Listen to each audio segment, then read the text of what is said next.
se battre parce qu'aujourd'hui il n'y a plus de petites équipes dans le foot. Donc c'est la preuve que le match a été très difficile. Donc je tenais à féliciter le coach.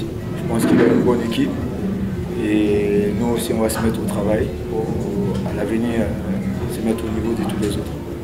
Ya nkuko umutoza mugenzi wanjye bivuze ngira ngo yari match ikomeye cyane, yari match iri compliqué ariko nka equipe yari mu rugo ndakeka tutameritaga gutsindwa ariko amakosa twakoze ngira ngo mwese mwayibonye amakosa individuel ariko mu mukino bigomba kubonwa murabiteganya gusa yari match ikomeye ariko ubwo dusinze bwose arashimira mentali y'abakinnyi babanje uburyo bagejeje kwitwara mu gitego cya mbere ndetse n'igitego cya kabiri abagaragaje muri kuri mentali iri hejuru ngira ngo twarasa uburyo bwinshi bushoboka abamitambiko y'izamu inshuro 3 n'uburyo bwagiye dutakaza imbere y'izamu ngira ngo uyu munsi ntabwo wari wacu ariko ndafelicita equipe ya Côte d'Ivoire ndetse na coach wayo kuko ni equipe yatweretse ko iri mature ifite experience hanyuma natwe twashimira abakinnyi bacu uburyo babyitwayemo kugeza ku munota wa nyuma ngira ngo turangije turi equipe iri hejuru ariko ibyo ntacyo bivuze iyo result yamaze kuba ijya kwa mukeba gusa turishimira uburyo twitwaye kandi turizera ko n'imbere hazaba heza kurushaho. Yeah, I'd just like to say that it's so unfortunate that we've lost the game. I think we were a better side. I would say simply that a better side lost the game. We missed a couple of chances, clear-cut chances. And then we also had to make kiddish mistakes, I would say. And then if you make such kiddish mistakes on a big team like Ivory Coast, definitely we had to be punished.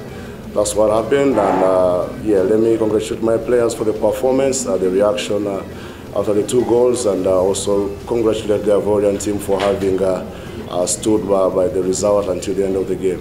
Ntabwo narenganya abakinnyi kuko byo baguma akora bari babikoze burya yoshoye gukadira kuri kiriya giti iriya kadire yose ugashobora kubonezaho umupira cyo gisigaye gusa na amahirwe ni umupira kuyoboka ukajya ahantu heza tuba dukeneye twese kubona ariko nanone ipoto nikibereyeho yutagize target nziza birumvikana umupira ugomba kubita ipoto gusa nashimira uburyo twagerageje kugera ku izamu atari rimwe atari kabiri yari impira ica ku mpande abari imipira yakurengira ngo na equipe by'ukuri yagaragaje mentali hejuru kandi birashoboka ko mu minsi itaha tuzitwara neza ngira ngo ko iyi match tuyikinye nyuma y'igihe kirekire equipe idakina kandi nta n'umukino waje twigeze dukina gusa iriya bya adversaire kuntu yarahagaze n'uburyo twitwaye ngira ngo resultat ni kimwe ariko nanone performance ni ikindi twakwishimira rero kimwe muri ibyo ngibyo ariko nanone tukabazwa na resultat uko yagenze abakinnyi bose batanze ibyo bashoboye byose ibyo kose twari dufite nubwo habayemo amakosa individuel amakosa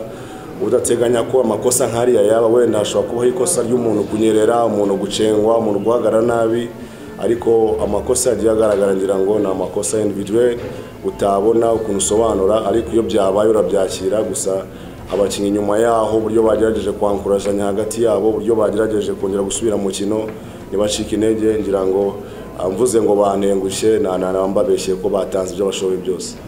C'est ce que j'ai dit avant de venir ici, on avait un retard.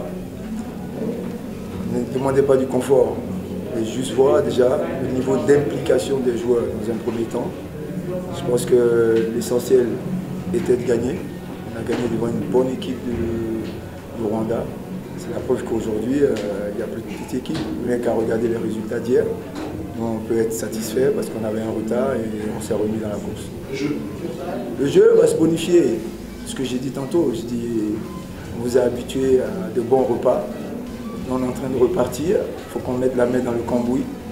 On va sortir tout ce qui est mauvais. Et petit à petit, on va se bonifier. C'est en gagnant que les gens vont être en confiance. Le jeu va s'améliorer. Pas une question?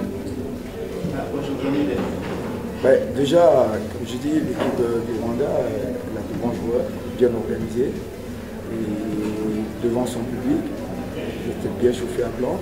J'ai vu qu'ils ont eu de très bonnes situations, de très bonnes occasions. Donc je pense que ce match, on aurait pu faire 2-2, 3-3, ça aurait été pareil. Donc l'implication, l'engagement des joueurs, je pense qu'ils avaient vraiment envie de gagner.